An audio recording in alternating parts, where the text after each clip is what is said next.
Hello everybody, this is a Lighthouse Hall of Fame and a cool comeback cinema volume 13 wrapped up into one YouTube.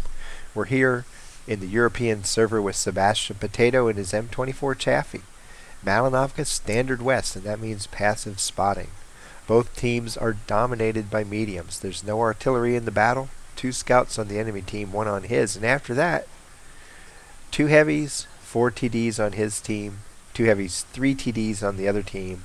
The rest are all mediums. So there's a lot of mobility out there. But it's Malinovka. And that means the team that supports the better scout wins. Definite advantage to have a better scout, but you also have to be able to shoot what they see. Now he likes to go as far forward as he can, and he also loves to knock over this one tree as he moves in. And he does both. Gets a lot of spots early on, and watch how much damage his team produces.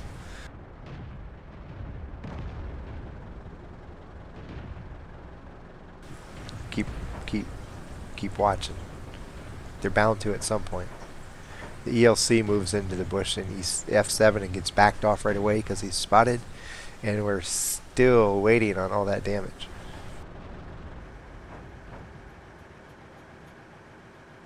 He has 1, 2, 3, 4, 5, 6, 7, 8 tanks behind him, and they've done hardly anything. Matter of fact, they're behind 1 to 3, despite having the best spotting location pretty much in the entire game right now.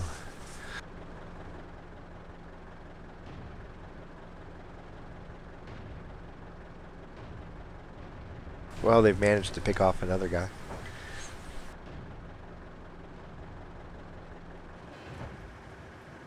And there's some sporadic damage being produced to put it in the best light possible. They should have a monster lead already.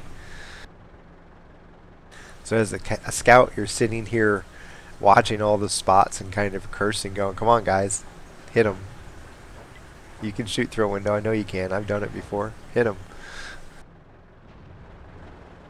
Now on the good side, the positive side, they have 3 mediums cresting the hill and are meeting no resistance at all. So everything in this fight points toward a victory for the green team. They have superior position, superior vision control, but they're just lacking the damage at the moment. And somehow this turns into a cool comeback cinema. And how does that happen? It's hard to explain. You're just going to have to watch. This should be a blowout win.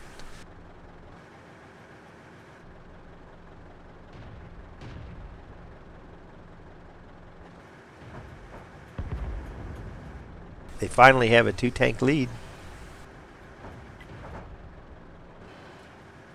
So the mystery deepens. How in the hell does this become a cool comeback cinema? Now it's a 3-tank lead.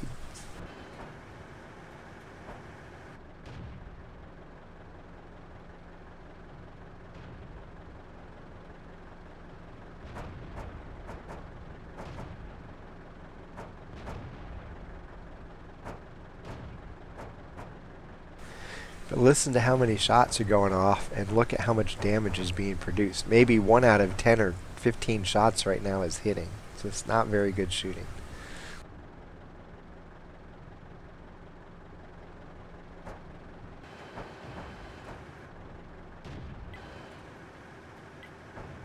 That AMX is being persistent. He wants to get up there and spot, but he hasn't figured out that it's going to be denied every time he moves up there.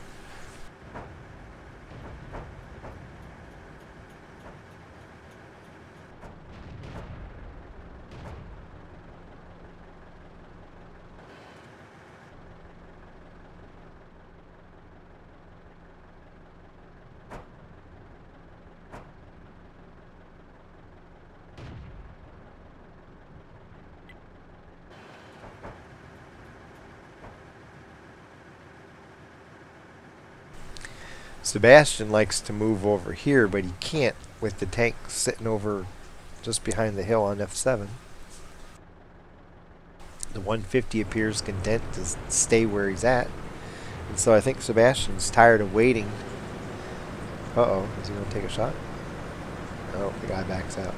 I think Sebastian's tired of waiting on these people to kill that Churchill, because the guy's been there literally for 5 minutes now and is still alive.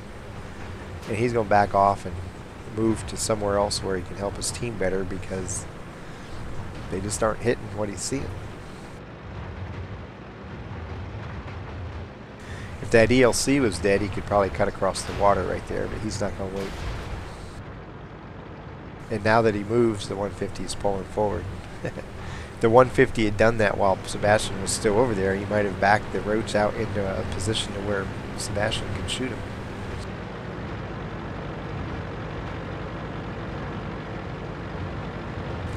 Now here the mediums drop the ball. The mediums up here. When that 150 moved forward, these people were all concentrating on him. That would have been the perfect down time to come in and flank and assist their heavy, but they just sat there and watched and let the guy die. And now it's a 1 tank deficit. So Sebastian knows there's mediums here, there's a scout here, there's a TD back in here somewhere. He can't just pull forward. He's trying to see if he can light anything up here. Only 1 medium left on the hill to help him. He knows there's a medium hiding over here behind this rock, and so instead of pulling directly forward and not getting spots from this location, he's going to do a little bit of an end run.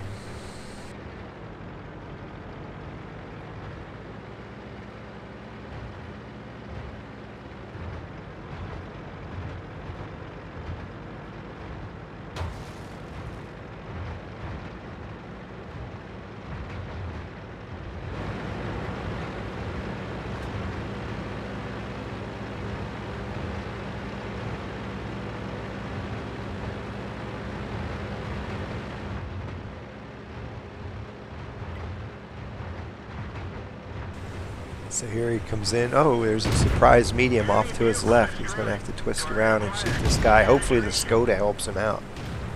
Yes, the Skoda's doing some damage as well. And Sebastian ends up with 2 quick kills. And once again, how does this turn into a cool comeback cinema?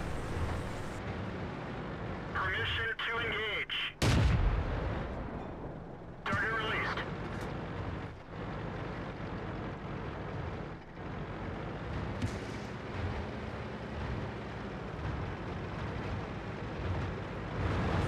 With his support way over near spawn, he doesn't want to move down to the south.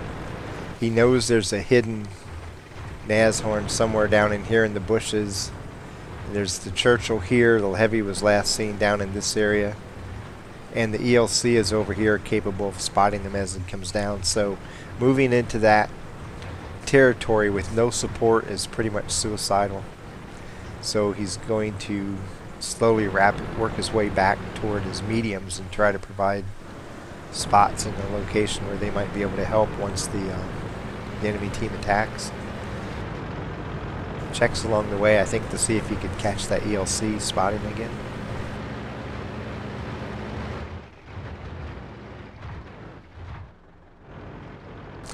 And here he's looking kind of to see if he can catch him looking, and to see if the path is clear for him to move over this open space.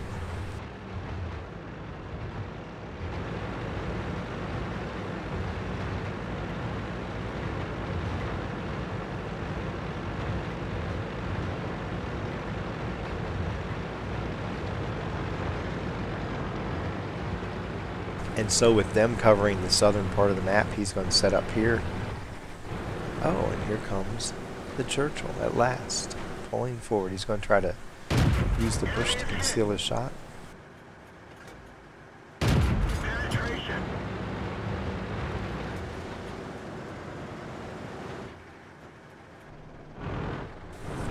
When the 2 heavies are attacking together, it looks like the HT's pulling up on the over by the water.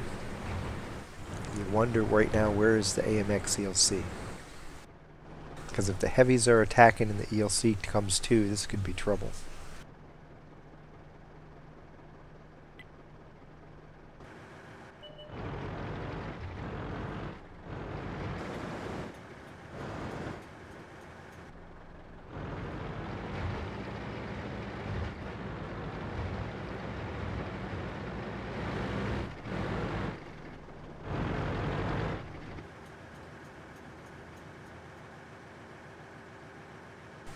All it would take right now is for the ELC to go up here, get into a position here where he can spot down, or maybe even sneak all the way through and spot down and give his heavies targets to shoot at, and the game would probably be over. It's really a mystery where he's at right now, but he's obviously not doing what he should be doing, or else they would all be dead right now. So now it's 2-on-4. He's trying to get in a position to shoot the Churchill without being seen, so he can get off multiple shots.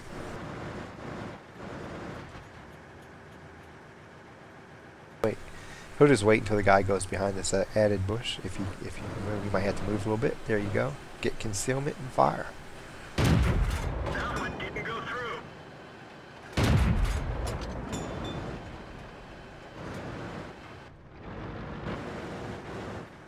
Tiger's HT's coming in, so he's going to shoot at him. Enemy armor is damaged. And now it's 1-on-4. Cool comeback cinema qualifications met. And there's a dead tank. It wasn't 1-on-4 for long, but it was 1-on-4. AMX still whereabouts unknown. The guy's dropping the ball in a big way.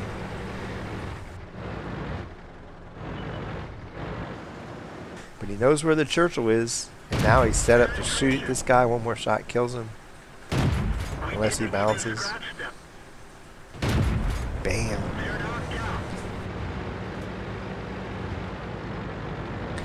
Now, a long time ago, the ELC was here. The Nashorn was back in here. Oh, and here comes the ELC now. Now that his heavies are dead, the ELC advances. Way too late to the party. Nashorn finally came forward as well. He's going to have to be careful about the TD there. And now it's 1-on-1. And at this point, unless something freaky weird happens, the battle's over, because the Chaffee has such a view range advantage on the Nashorn, it's not funny. And he knows the general location of the TD already, which is a huge advantage. Just put bushes between them, shoot a couple times, and take the win. Target acquired. Target lost. Oh, that guy had to have come forward into the gully. It's the only place he could have gone. He's down there behind that rock. Otherwise, he couldn't have disappeared like that. Yep, there he is.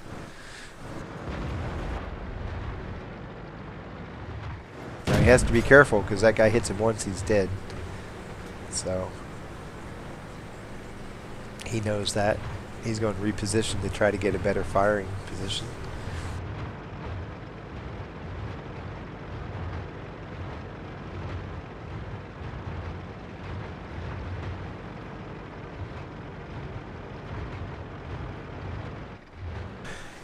If that ELC and Nashorn had attacked sooner, the game would have ended much differently. Enemy armor is damaged. 165 hit points left. It's probably going to take 2 hits to take him out. Unless he gets ammo rack, he's going to require two penetrations.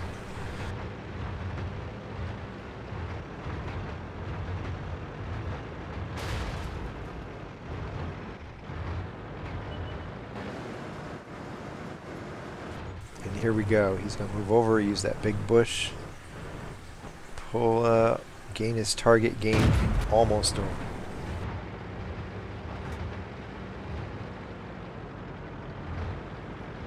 He's not risking being seen when he shoots, so he backs up right away. Nashorn is pretty much at his mercy, though. There's the game. Completes the comeback and ends up with 1,706 damage, 6 kills, 23 of 27 shooting. That's 85%. 2,245 assisted damage, a number which should have been much higher had his team backed him up at all. 12 spots, lost 4,770 credits. Survived the fight and was awarded 2,379 XP.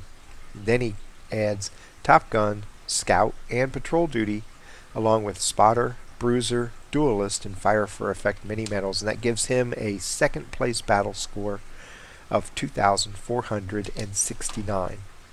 He starts off getting up into this forward bush here, and at that point you think, well, the game's over already, because he had tons of support behind him, had lots of spots, and then somehow his team managed to produce really minimal damage.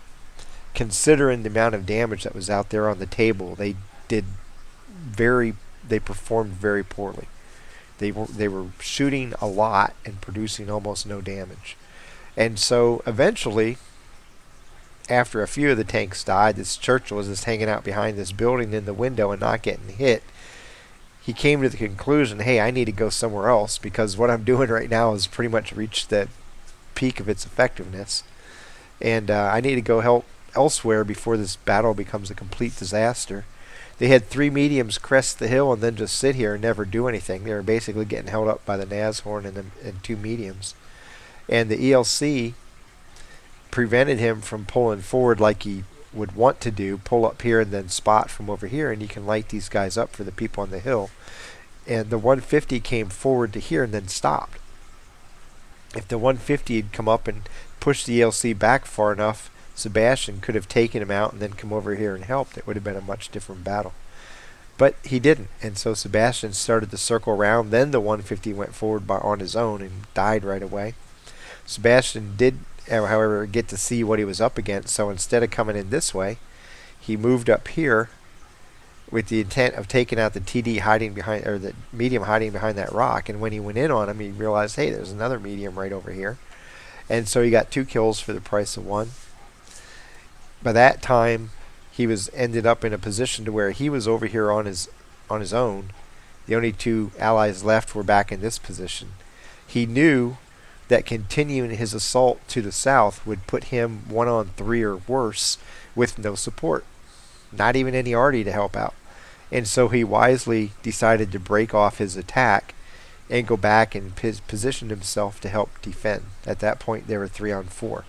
And then as the 2 heavies approached, fortunately without the support of the AMX ELC and the Nashorn, the 2 mediums ended up dying, and he was left 1-on-4 for a few seconds before he took out the HT. Then he was able to use bushes to keep himself concealed and take out the Churchill. And right after he did that, here comes the AMX ELC and Nashorn.